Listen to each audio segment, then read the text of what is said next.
안녕하세요, 차 선생입니다. 자, 오늘은 평발에 대한 이야기를 좀 드리려고 합니다. 그런데 평발에 대한 이야기는 1탄과 2탄 총 2탄에 대해서 영상이 좀 올라갈 것이고요.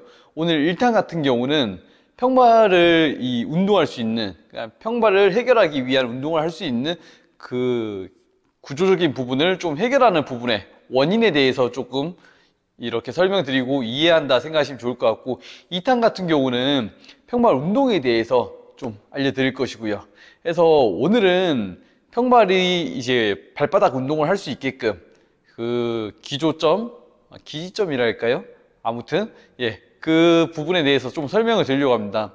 그런데 설명을 드리기에 앞서서 오늘 이 영상이 아무래도 대중성과는 조금 동떨어진 이야기다 보니까 조금 어렵게 받아들여질 수도 있고, 또 색다르게 받아들여질 수도 있기 때문에 중간중간에 조금씩 한 번씩 생각해 보시면서 들으시면 더 좋을 것 같습니다.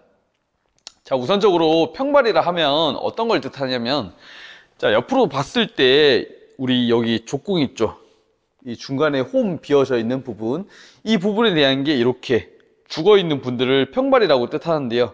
평발은 기능 특성상 이 족궁 마취가 이렇게 무너져 있는 경우라고 생각하시면 좀 좋을 것 같은데, 자, 그럼 이 부분을 살리기 위해서는 우리가 발바닥 운동을 해야 되고, 그리고 그 전으로 흘러가서 발바닥 운동을 잘 하기 위해서는 우리 발등에 대한 거를 좀 풀어 주셔야 되는데요. 제가 최근에 쇼츠에서 발바닥에 대한 이야기, 그리고 발등에 대한 부분을 조금 풀어서 설명드린 적이 있었는데, 자, 보시면 우리 발가락이 이렇게 있으면은 발등에 대한 부분을 풀게 되면은 당연히 이 부분이 이완이 되겠죠. 늘어난다고 생각하시면 좋을 것 같습니다. 자, 이렇게 늘어나게 되면은 당연히 발바닥에서는, 발등에 대한 반대편은 발바닥이니까요, 발바닥에 대해서는 자꾸 근육이 좀 더 수축을 하기 마련이고요.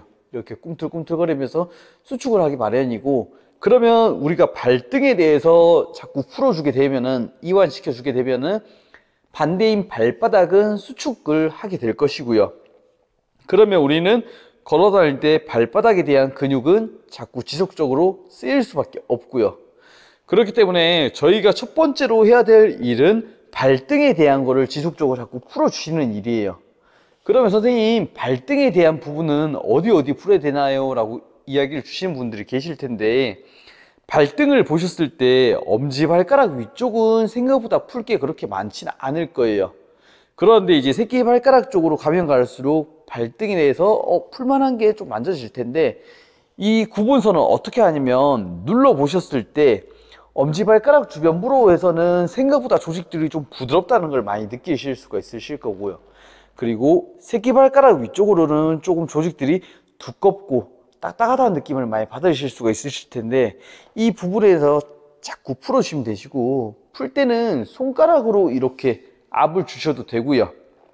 반대로 손날로 이렇게 압을 주셔야 되고, 요 날로 압을 주셔야 되고, 반대로 뭐 휴대폰, 스마트폰 기기라든지 아니면 마사지 볼, 뭐 다양하게 좀 풀 수 있는 구간들은 많을 것 같아요. 그래서 이 친구를 그냥 주먹으로 툭툭툭 쳐주셔도 되고요. 이렇게 간단한 방법을 이용해서 이 위에 구간을 풀어주시게 되면 되는데, 자, 한 가지 더 질문이 들어올 것 같은데, 선생님 여기는 뼈 아닌가요? 라고 질문이 좀 들어오실 것도 같아요. 그래서 그 부분에 대해서 간략하게 좀 설명을 드리자면, 자, 우리 몸은 전체가 다 뼈로 이루어져 있어요.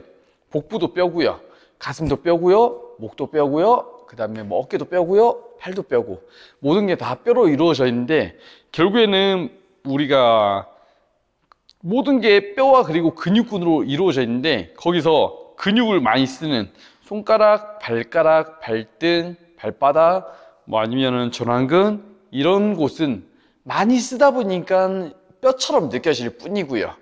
반대로 복부, 뭐 허리, 가슴 등 이런 부분들은 잘 안 쓰다 보니까 지방으로 우리가 오해를 좀 하기 쉬운데, 똑같은 맥락에서 보면은 똑같은 근육이고 똑같은 뼈예요. 단지 지방이 많냐, 지방이 적냐에 따라서 뼈다, 뼈가 아니다 라고 표현을 하시는 것 같은데, 우리 몸은 결국에 모든 게 다 근육으로 이루어져 있고 모든 게 다 뼈로 이루어져 있기 때문에 부셔도 큰 문제는 없습니다. 대신 조건 하나 있습니다. 너무 강한 압박을 주시게 되면은 아프다 보니까 이 친구들이 강한 수축을 일으킬 거예요. 그렇기 때문에 이렇게 풀어줌보다는 조직들을 조금 부드럽게 풀어주시는 게 제일 좋고, 어느 정도 풀렸다 싶을 때는 강한 압박을 주셔도 되지만 너무 처음부터 강한 압박을 주시게 되면은 오히려 역방향을 일으킬 수가 있기 때문에 처음에는 조금씩 부드럽게 풀어준다 생각하시면 좋을 것 같습니다. 그래서 오늘은 이제 마지막으로 좀 정리를 드리자면, 발바닥을 푸시는 게 아니고 발등을 풀어준다라고 생각하시면 좋을 것 같고요. 첫 번째 포인트. 자, 두 번째 포인트로는 엄지발가락 위쪽보다는 새끼발가락 위쪽으로 자꾸 풀어주신다 생각하시면 좋을 것 같습니다.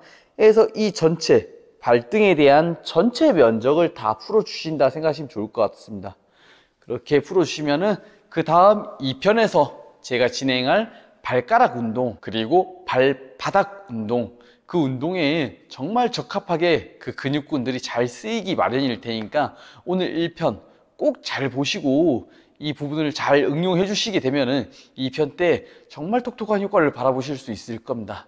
아무쪼록 오늘 준비한 영상은 여기까지고요. 2편 최대한 빠른 시간 내에 영상 업로드 하도록 하겠습니다.